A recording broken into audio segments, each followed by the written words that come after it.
guys. We are back for another very juicy episode. I think you guys are going to love this because when I shared an Instagram story, maybe like 3 or 4 weeks ago now, I shared that I am getting my period on the day of my wedding, but I'm going to just change that and I'm going to change the day of my period because that is not happening. You guys went ballistic in my DMs of needing to know how I was doing this. So the first thing is obviously, this episode is about how I am doing it. I am not saying that you need to do this. Like, this is just like the obvious fucking disclaimer of, you know, you are responsible for your own choices, your own body, your own decisions. And I'm simply sharing what I am doing. Let's remember that every single person's body is unique, everyone's cycle is unique, and there are a lot of things to take into consideration. So, what I want to preface is that I know my cycle back to front. I know my body back to front, and I know what influences my body and what can kind of change and alter my chemistry in my body, and therefore my period, my sleep rhythm, like my sleep rhythm, my circadian rhythm, all those kinds of things. And so, because I know all of these things, I am making a really informed choice about how I am adjusting my cycle. So that's the first thing I just want to say. This episode is about how I am doing it, and a little bit about what you could be taking into consideration, knowing your hormones, knowing your cycle, and then I'm then at the end going to talk about what the research shows in regards to light and how light then affects your sleep and how it affects your cycle as well. So there's a few little things I'm going to give you. I will say, even if you are not getting married next year and you don't need to change your period because of a wedding, maybe you need to make your cycle longer. Maybe you're ovulating really early in your cycle. You're ovulating on like day 10, which isn't great because then you're getting a really short first half of your cycle and a really long luteal phase. It's really nice when you're ovulating around days kind of like 16 to 18 because it just gives you a little bit more time to really enjoy that follicular and ovulation energy before you go into luteal phase and have some more frisky sex before you go into that ovulation phase if you don't want to fall pregnant, rather than ovulating really early and not really getting a big window after you finish having your period and whatnot. So we all love that follicular ovulation kind of sex. I'm sure we all love that sex. It's just different to luteal phase sex, right? Which I spoke about on the episode that was kind of directed to men about understanding how women want to have sex at different times of their cycle. If you haven't listened to that, you ladies will benefit a lot, just like your man or your male friends will also benefit a lot from that episode. So let's jump in. Before I give you guys all the juice on what I'm doing for my wedding, I have something possibly as exciting to share with you as what I'll be sharing with you after I've gotten married and all the good behind the scenes things. And that is that my 2024 immersion tickets are finally out again. I'm so excited. If you have been living under a rock and you don't know about my renowned 3-day event, you just need to know because you really need to consider coming. Even if you don't end up coming, I always think that you just do yourself the favor and it feels fucking good to just give yourself the option. Don't immediately rule it out. Don't immediately assume it's too expensive or it's not doable. If you want to do something, you can do it. Just like we spoke about in last week's episode about investing in yourself, please ensure that you go into this with an abundant mindset and just allow there to actually be the possibility that you can come, that you can make it work, that you can organize for someone to look after the kids and whatnot. So all the details are on the website. Please know these two things. One, the New York event and the Paris event are the same event, just in a different city. Now, every single event obviously varies slightly because I really do alter the event intuitively based on what the women need and kind of what I'm picking up from the space. But in terms of my outline for the event, it's actually the same. Do people come to multiple events? Yes. A lot of women come to events like every single time or one after the other because they get something new out of it every time. And it's kind of nice walking in knowing what you're getting into so you can almost go deeper the second time. So if any of you have come to my previous events and you're thinking about coming to the next one, making a little trip out of it or whatnot, definitely do so. There are limited tickets. Paris is going to be a smaller event than New York. So whether you want to come to either of them, right, they're both intimate events. We're not having like 100 people there because I got to be able to hold all of you. So please know there are very, very limited tickets available. It's not just about can I find a space big enough? It's actually about I need to be able to hold all of you and come around to all of you. So there is a capacity, there is a limit, and there is a smaller amount of tickets available For Paris, then there is New York. There's about 10 extra tickets for New York than Paris. So please keep that in mind that if you haven't already bought your ticket, the tickets have been out for a few days. Please jump on it so that you do not miss out, because these are the only two events that I'm doing next year. And what I have been saying to some of you, just on the topic of like periods and pregnancy and all the good things, is that whilst I'm totally intending to do another event in 2025, I'm also intending to be pregnant in 2025. I know my fiance jokes about it of like, let's slow down the horses. And I'm like, absolutely not. So if you know him, I know some of my friends listen to my episode. He jokes about it all the time, but we really are intending to be pregnant in 2025 with our first baby. Oh my God, how exciting. Anyway, so because of that, life happens. And so, I'm of course intending to go in with and having a really beautiful pregnancy and whatnot, but we don't know what's going to happen. And so my intention is to have a 2025 event. I doubt it will be a Europe one. It's probably going to be another American one. But I also want to let you guys know that, of course, there's a chance that I will be pregnant and not able to do the event for whatever reason. So if you're thinking, oh, I just won't come, I'll come to the 2025 one, not the 2024 one, I wouldn't really be counting on that, because I just don't know whether that's going to happen because of what we are planning for our personal life as well. So I wanted to give you guys that little heads up as well. Okay, let's jump into this episode, and reminder to go and get your ticket right now. If you haven't already, you can listen and buy at the same time. You already know whether you want to come. You just got to do the fucking thing, right? You literally already know. You just got to click buy. And then once you click buy, the relief that you are going to feel is unexplainable, right? Seriously, the worst place that you put yourself in is when you know you want to do something, but you haven't actually committed to it. And you're in that in between, right? So you know you want to come to the event, but you haven't committed to it. You haven't bought it to it, bought the event ticket yet. And you just make it a harder thing for yourself. You actually add so much energy to it, not in a good way, where you cause yourself to be stressed and nervous and anxious. You cause yourself to start overthinking. You cause yourself to start second guessing it, because you're in that in between. If you know you want to come, all you have to do is click buy. As soon as you do that, everything becomes easy. When you know you want to come, but you are holding yourself back from clicking buy, you're actually staying in a harder place than if you just decided, I don't want to come, right? But you do want to come. So just, do the thing.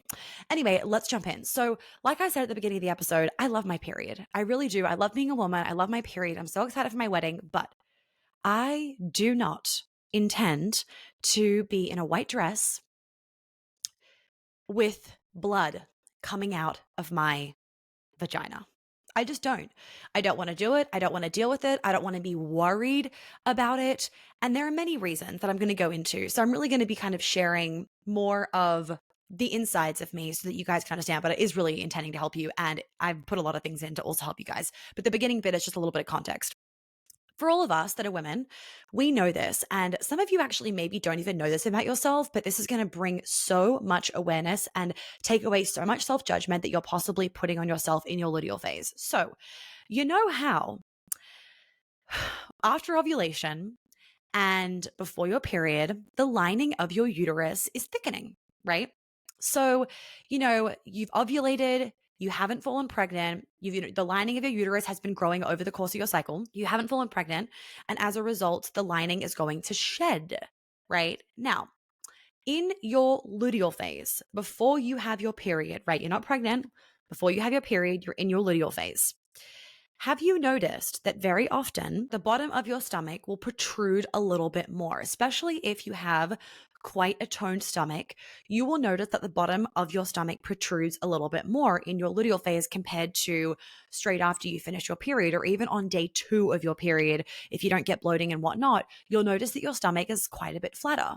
The reason why it's quite a bit flatter is because you don't have a womb that is a bit swollen, a bit inflamed, ready to fucking bleed. You don't have it, right? Because you've bled, so you've shed the lining of your uterus. Please remember, ladies, that the reason why men can have literally a fully flat fucking stomach, fully flat, is because they don't have not an extra womb, just a womb to fit in there. They don't have that organ to fit in there.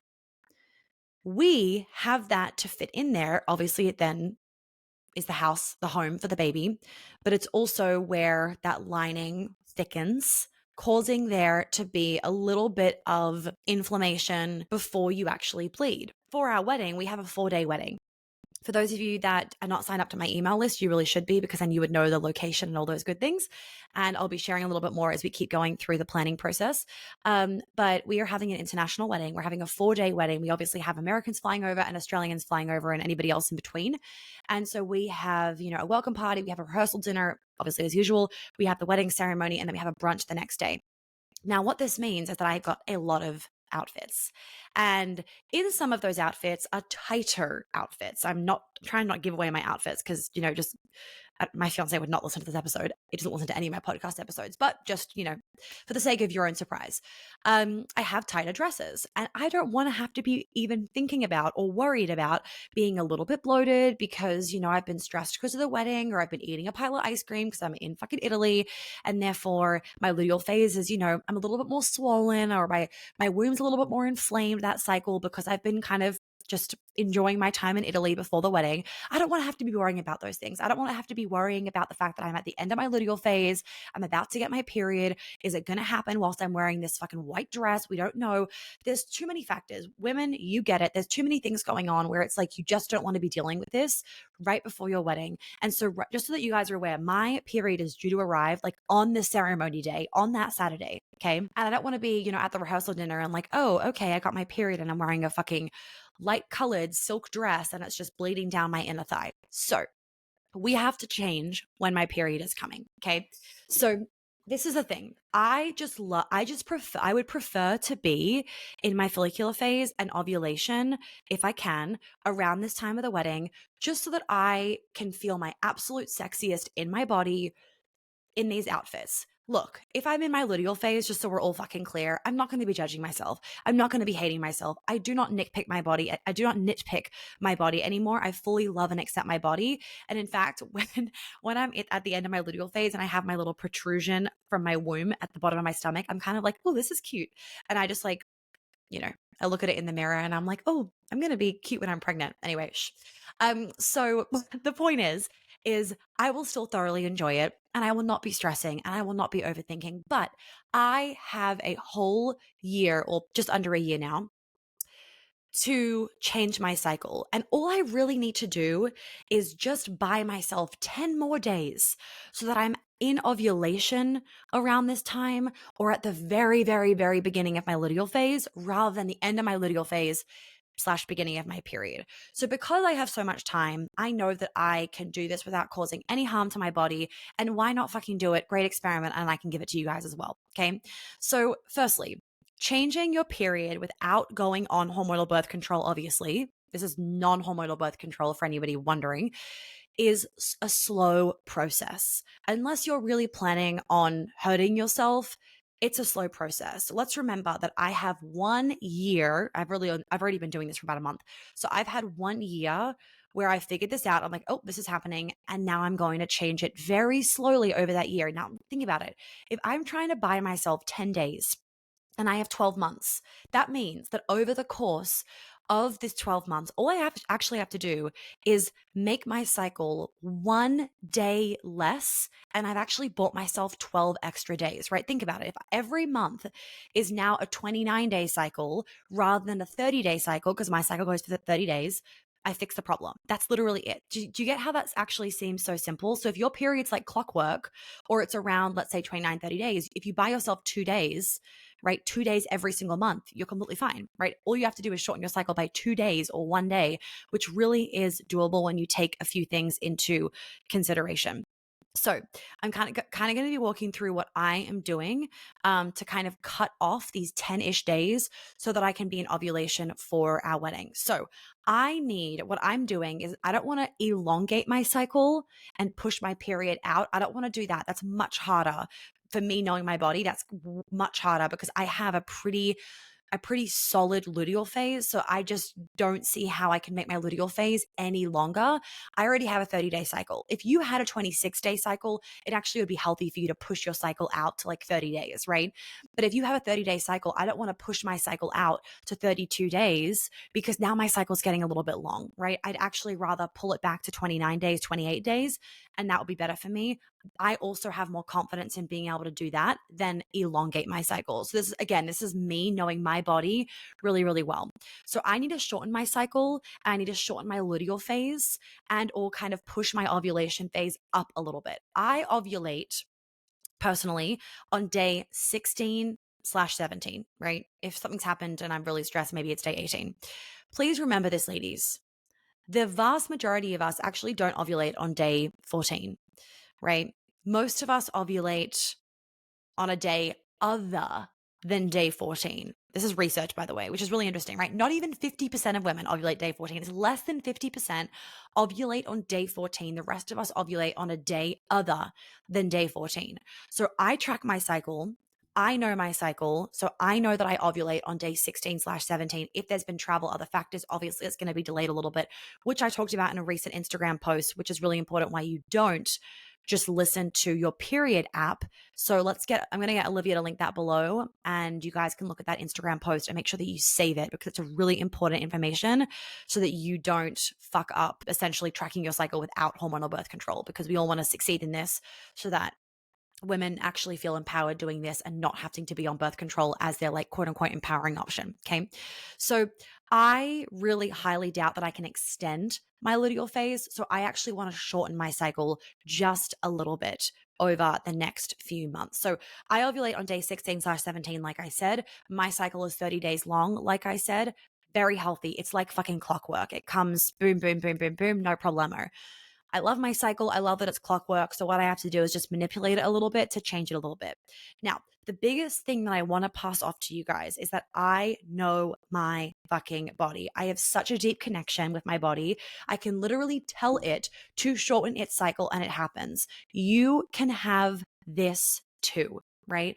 I think that I know that so many of us are led to believe that our body works against us, that it's not just that easy. We can't just communicate with our body and it listens. But the reality is that your body is your home. Your body wants to listen to you, right? You want to listen to your body. It feels so good when you have that level of deep self-trust where you can actually just tell your body, oh, I want to change my ovulation day or my cycle, and it does it. And I'm telling you guys, I've been doing this for 1 month and I haven't really been doing it properly. I just kind of set the intention, and my day of ovulation is 2 days earlier this cycle, and nothing else has changed. If I really was to think about it, what would have actually made sense is if I was really stressed this month and my day of ovulation was pushed further out, but my day of ovulation came earlier. I'm going to explain what is required to change your day of ovulation, by the way, if you actually want to be intentional with action steps. But I've done nothing to change my day of ovulation besides say I want to shorten my my cycle by a day or two so that I don't have my period. I've set the attention that it's not even a fucking option. My body has to listen, like this is happening. I've demanded it of myself, but I haven't even literally done anything besides set the intention, and it's already working because I was looking at my Aura app. I wear the Aura ring, and I was like, wait, why the fuck am I in luteal already? I meant to ovulate in 2 days time and my temperature has already risen for 2 days and it's continued today. I'm like, wait, I'm in luteal. I ovulated so much earlier than I usually do. So let's see whether it obviously stays, but I haven't even started action steps, but I am going to start action steps because I want to keep this up. I'm like, fuck yes, we've got a head start. Let's keep this rolling. This is fantastic. So hopefully my cycle will be a little bit shorter this month. I'm just quickly interrupting myself to talk about the program that every woman needs to do. If you want to understand your cycle so well that you can literally be your own doctor, then Your Perfect Period is something that is an essential tool that you need in your toolkit.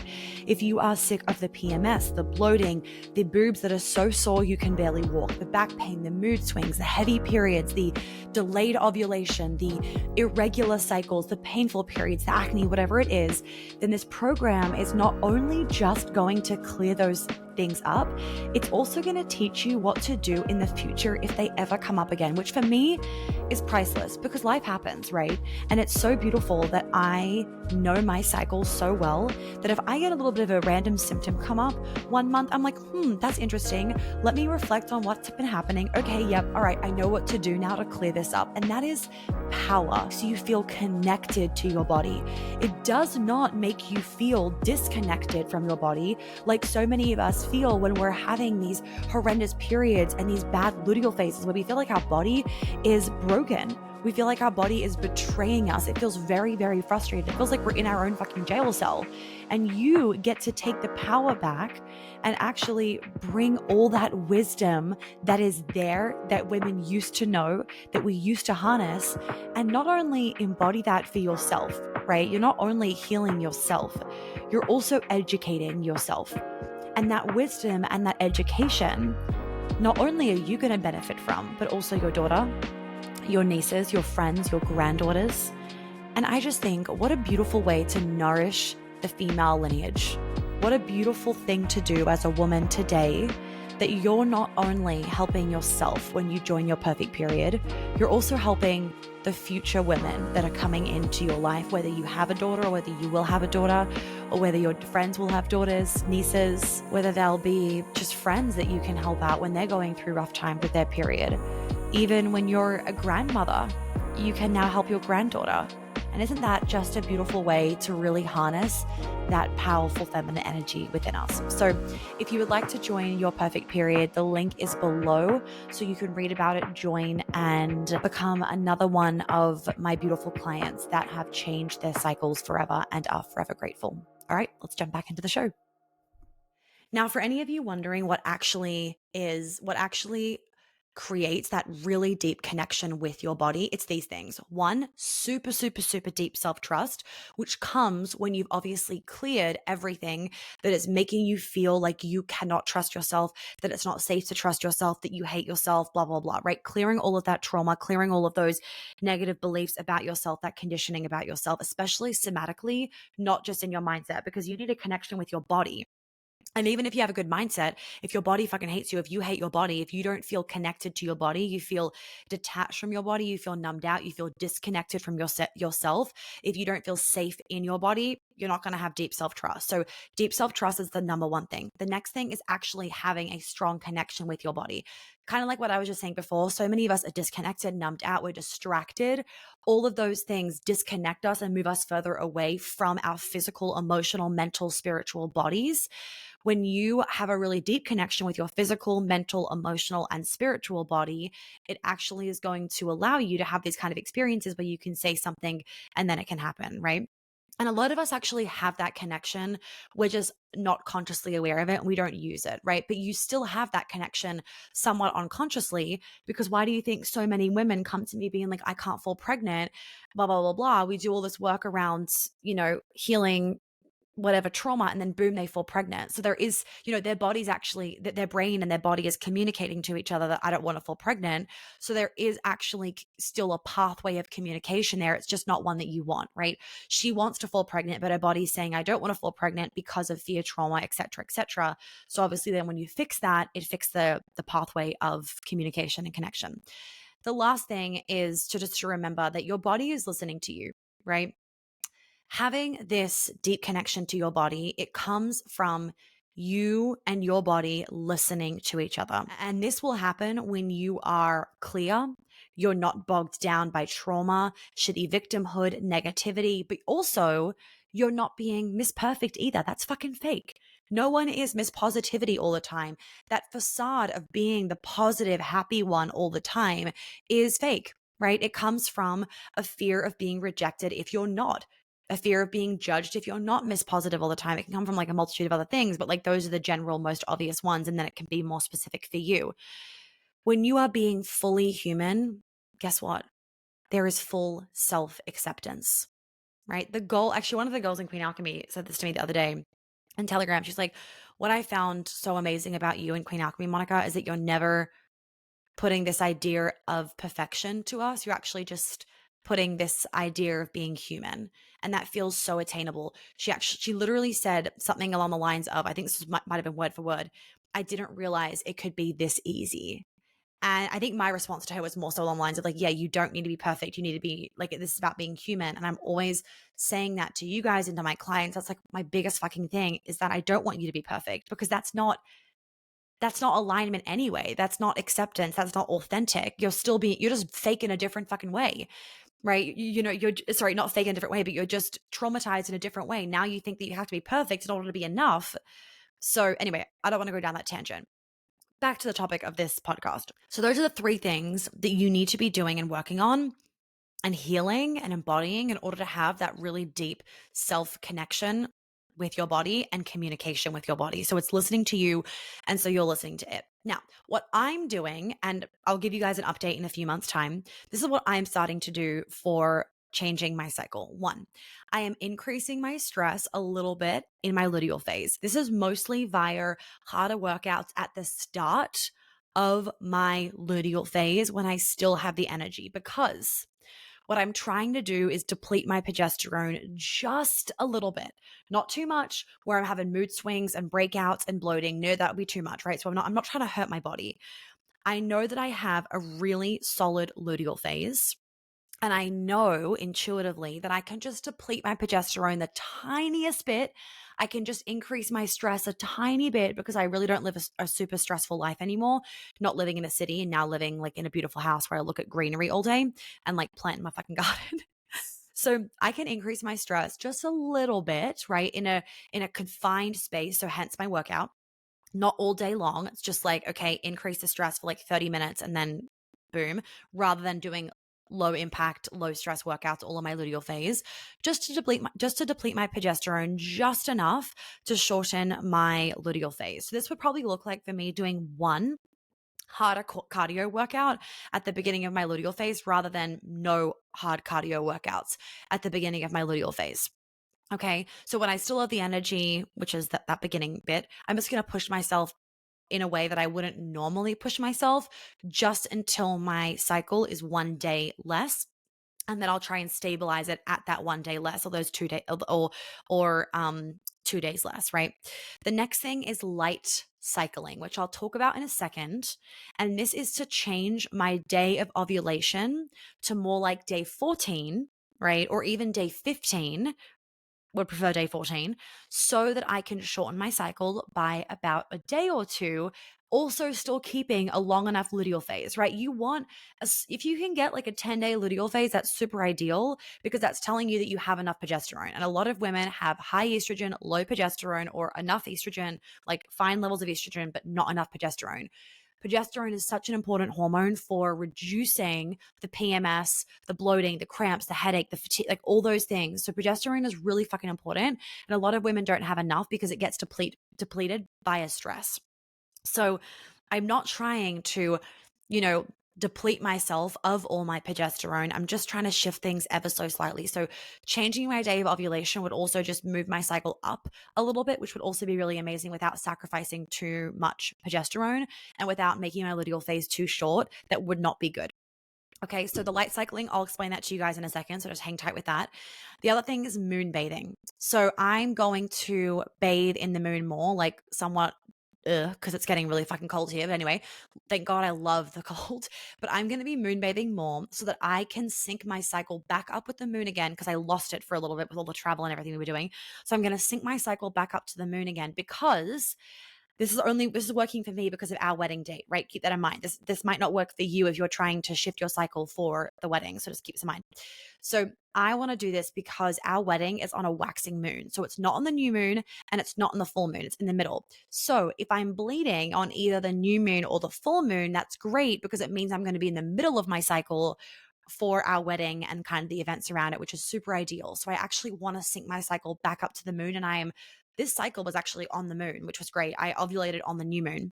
So as long as things kind of stay like this, and I'm gonna really work on keeping it like this and sticking to the moon bathing and all that kind of stuff to hopefully keep my cycle on this kind of repertoire that we're going on.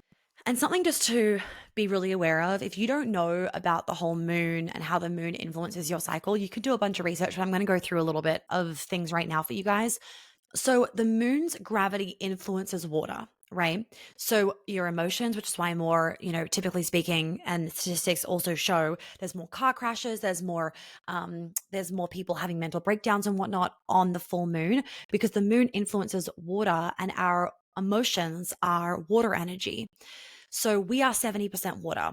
That obviously also means our blood is influenced, our cycle is influenced by the moon's gravitational pull. So when you combine that with the light from the moon, which will make sense in a second, the moon can also be changing your cycle over time. So if you wanted to, let's say your wedding, if you're planning for your wedding, is not on the new moon, but not on the full moon either, then perfect. You can fucking cycle, you can sync your cycle up to, let's say you're bleeding on the new moon, then you'll be hunky dory for your wedding because you're not bleeding on the new moon if your wedding is on like the waxing or the waning moon, if that makes any, if you don't understand moons, I probably just confused you.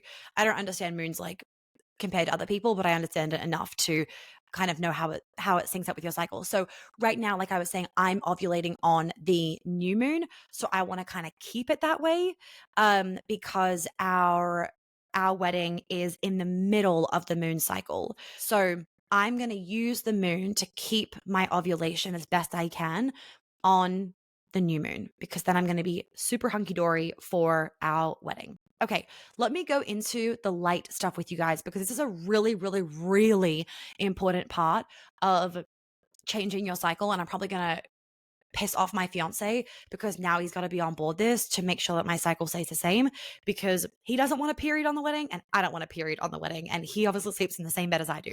Okay, so melatonin, we've all heard of melatonin. I'm not talking about the pill that you take to help with jet lag. Melatonin is a hormone that we make as our bedtime gets closer. So, as our body works as one whole unit, shock horror, I know doctors don't necessarily say this to you, but our body works all as one, right? So, when one thing is off, it can throw everything off, which is why when you get really sick and your immune system is run down, it can throw your cycle off. That's why when you get really stressed, your gut health can get fully whacked out. Everything is connected. Let's please remember that. So, melatonin is a really vital part of your endocrine system. Your endocrine system is your hormonal system, okay? So, all of your hormones working together. And melatonin affects ovulation, and therefore it's going to affect your estrogen and your progesterone. Now, when you are exposed to light at nighttime, like light at nighttime, which we are not used to, right? Caveman days, there was no like, oh, put the lamp on. When you're exposed to light at nighttime, this can stop your pineal gland from making melatonin, which is an issue. This is why, if you listen to any sleep doctors or you listen to any podcast episodes about sleep, generally speaking, people will always say, dim your lights at nighttime and turn off as much artificial light as you can. Don't be in front of your computer screen, all these kinds of things, because it disrupts the production of melatonin from your pineal gland. You want to be dimming your lights. You want to allow yourself to be experiencing more darkness when you are getting ready for bed, even hours before getting ready to bed. So what we really try and do is once we are, making dinner and winding down, so around, 7 p.m. at night, we try and dim the lights as much as possible in our house. And in our bedrooms, we have red light. So we swap the lights to red light. So I'll be reading my book in red light rather than reading my book in artificial, like, yellow, white light, whatever kind of light globes you have. So obviously this is going to throw off your whole body's rhythmic activities from sleep to then appetite. And, for young people, what's really unfortunate with all the light pollution and screens is it actually will affect even puberty. So parents listening, parents to be, something to note, get into the habit now. It's going to instill this good thing into your children if they also know about dimming lights at nighttime, change the bulbs to red, that kind of thing. So without your body experiencing darkness, the hormone melatonin won't be produced as well or cannot be produced, right? So unless of course you pop some drugs, which is why when we're jet lagged and it's nighttime but we're still wired, we pop some melatonin because we want to get sleepy. And our body isn't used to getting sleepy at that time. This is also why it's so good to have a set bedtime routine, because we thrive off routine as humans. Our body thrives off having the same cycle every single day. It's good for our health, right? Eating at similar times, going to bed at similar times, waking up at similar times, it helps your circadian rhythm.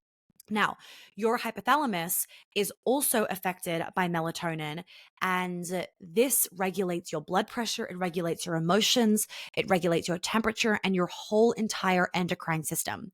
It stimulates your thyroid, right? So if melatonin and sleep is also really important for your thyroid, anybody that has thyroid issues, your adrenals, burnout people, ex-girl bosses, and ovaries, right?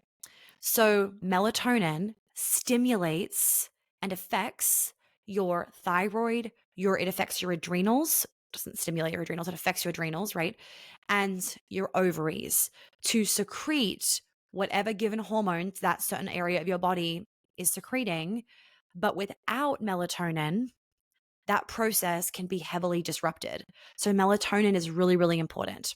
Now, the ovaries and also the testicles, for anyone that wants to know for their partner as well, because they're going to benefit off this too, they contain melatonin receptors. So the light exposure that you're getting, the artificial light exposure, will affect your ovaries, and it will obviously also affect your partner as well. Obviously, if this is affecting your ovaries all the time, sometimes it's unavoidable, but if it's affecting your ovaries all the time, it's going to affect your cycle, right? It's going to affect when you're having your period, when you're ovulating, all those kind of things. Now, there was a researcher, or is a researcher, that his name is Edmund Duand. So you can research him if you want. It's a great paper. And he found that women can regulate their cycles by sleeping in complete darkness on days 1 to 13 of their cycle, then sleeping with a 100-watt bulb on all night under like a lampshade in their bedroom for days 14 to 17, and then returning to complete darkness until your period starts again. So this is this light cycling, okay? Because light affects your cycle and it's going to affect your day of ovulation. Think about it, everybody. In the caveman days, there was more light when the full moon was out. There was less light when it was a new moon, and obviously in between, right? Adjusting the light. So when you're wanting to shift your day of ovulation, you can be using light to do so. I'm going to get more into it in a second.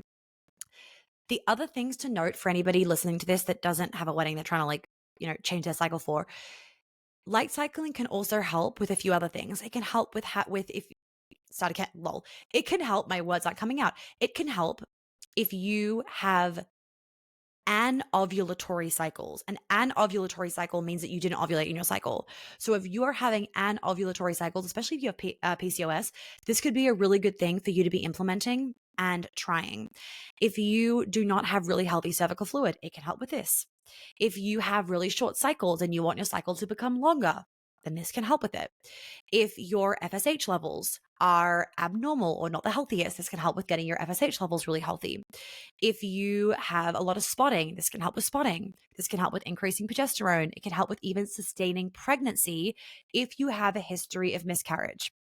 When it comes to the moon, there is very clearly, and the research shows this over and over again. I was checking things to make sure they were updated before I even jumped on this episode for you guys. There is a clear link between melatonin production and the phases of the moon cycle. Obviously, though, with our modern life and all the artificial light, the question obviously is can the moon still play a role in our cycle?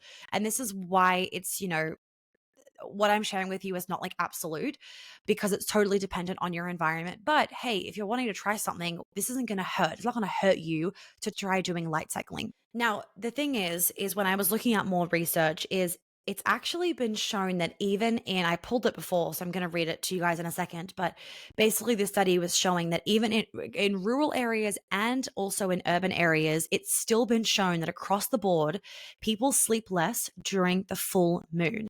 So it tells us, this research was telling us, that even though there's all this artificial light, the moon is still affecting people's sleep, right? So obviously it's going to then be affecting your cycle. It's going to be affecting the health of your body. Now, the findings in the research also suggested that our human sleep is pretty well synchronized. And if you look at it, it's actually really interesting, is pretty well synchronized with the moon's phases, regardless of ethnic or cultural differences.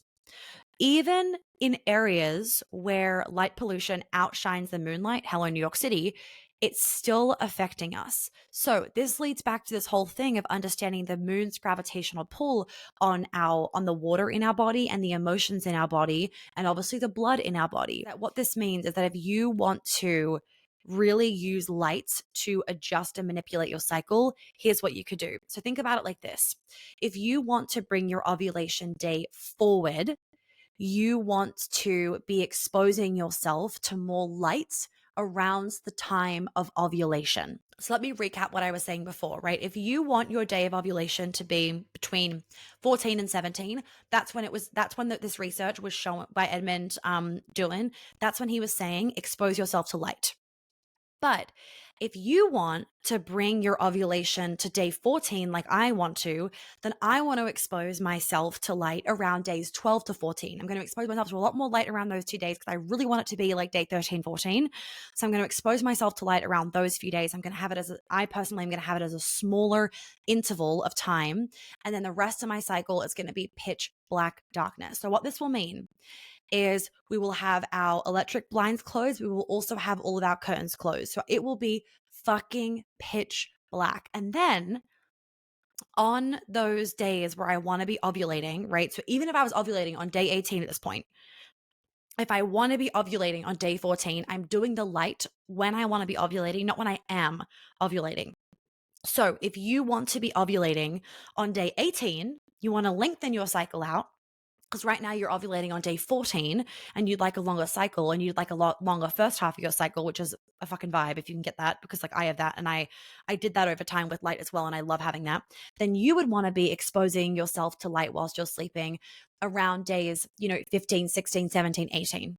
Okay. So I'm hoping that we're all getting this. So he says sleeping with a 100-watt bulb on all night under a lampshade in your bedroom and then returning to darkness. Now, I think my fiance would kill me if I did a fucking 100-watt light bulb in our bedroom. So, what I am doing instead is I am going to be opening up the blinds like I'm getting the full moon light in. We have some outdoor lights on that kind of stay on till like 2 a.m. So, I'm going to be opening the blinds up. That will give me enough light that will also not make him want to stab me in the face. And then the rest of my cycle, I will be closing those blinds and we will be sleeping in pitch black darkness. So, it's a little bit confused. I hope I didn't confuse you guys too much with all the different things that you can be doing, but I would maybe go back and listen to the episode. My intention was to share with you what I was doing. My intention was to share with you the things to consider when you're wanting to change your cycle.